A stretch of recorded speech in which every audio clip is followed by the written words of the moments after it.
இப்போ weight loss follow பண்ணுறவங்க என்ன பண்ணணும் அப்படின்னு கேட்டால், வெயிட்டில் தானே ஃபோக்கஸ் பண்ணணும் அப்படின்னு லாஜிக்காக பேசிட்டு வெயிட்டில் மட்டும் டெய்லி ஃபோக்கஸ் பண்ணுறீங்க.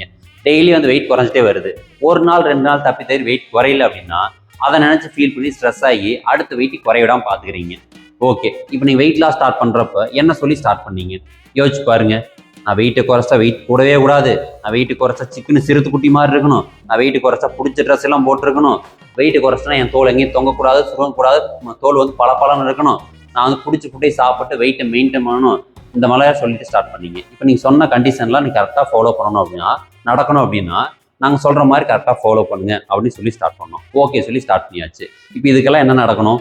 நீங்கள் வெயிட் குறைக்கணும். அதுக்கடுத்து உங்கள் பாடியில் எக்ஸ்ட்ரா ஃபேட்டை லாஸ் பண்ணி ஐடியல் ஃபேட் கொண்டு வரணும். உங்கள் இன்ச் லாஸ் வந்து கரெக்டாக வந்து கிராஜுவலாக நடந்து வரணும். இந்த 3லையும் நீங்கள் ஃபோக்கஸ் பண்ணணும். இதில் ஃபோக்கஸ் பண்ணீங்க அப்படின்னா வெயிட் லாஸ் கரெக்டு. இப்போ நீங்கள் வந்து அதில் மட்டும் விட்டுட்டு வெயிட் லாஸ் மட்டும் ஃபோக்கஸ் பண்ணுறீங்க. இப்போ நீங்கள் என்ன பண்ணணும் அப்படின்னா உங்கள் ப்ராசஸில் ஃபோக்கஸ் பண்ணீங்க அப்படின்னா நீங்கள் பெருசு ஸ்ட்ரெஸ்ஸே ஆகிக்க வேண்டியதில்லை. நீங்கள் காலைல எந்திரிக்க டைம் கரெக்டான டைமில் எந்திரிக்கிறீங்களா? நீங்கள் ஃபிட்னஸ் கரெக்டாக பண்ணுறீங்களா? வாட்டர் இன்டேக் கரெக்டாக குடிச்சிட்டு இருக்கீங்களா? கிராஜுவல் இன்டர்வலில் சாப்பிட்றது பேலன்ஸ் ஃபுட்டாக சாப்பிட்றீங்களா? அதே மாதிரி ஸ்ட்ரெஸ் மேனேஜ்மெண்ட் கரெக்டாக இருக்கா? நைட்டு தூக்கம் கரெக்டாக இருக்கா? உங்கள் ஃபாலோ பிரகாரம் கரெக்டாக மெயின்டைன் பண்ணுறீங்களா? இதெல்லாம் நீங்கள் ஃபோக்கஸ் பண்ணீங்க அப்படின்னா வெயிட் லாஸ் தானாக நடக்கும். நீங்கள் ப்ராசஸ் கரெக்டாக இருந்துச்சுன்னா. அதை விட்டுட்டு நம்ம நேற்று என்ன பண்ணணும், முந்தா நேற்று என்ன பண்ணணும்னு அதை யோசிக்காமல் அடுத்த நாள் காலையில் வெயிட்டில் மட்டுமே ஃபோக்கஸ் பண்ணி அந்த ஸ்கேலை மட்டும் பார்த்து அந்த ஸ்கேலை நான் தானே உங்கள் காசு போட்டு வாங்கினேன், நீ எனக்கு சப்போர்ட் பண்ண மாட்டேங்கிற, நீ ஏன் வெயிட் குறைச்சி காட்ட மாட்டேங்கிற அப்படின்னா அது என்ன பண்ணும் ஆகும்.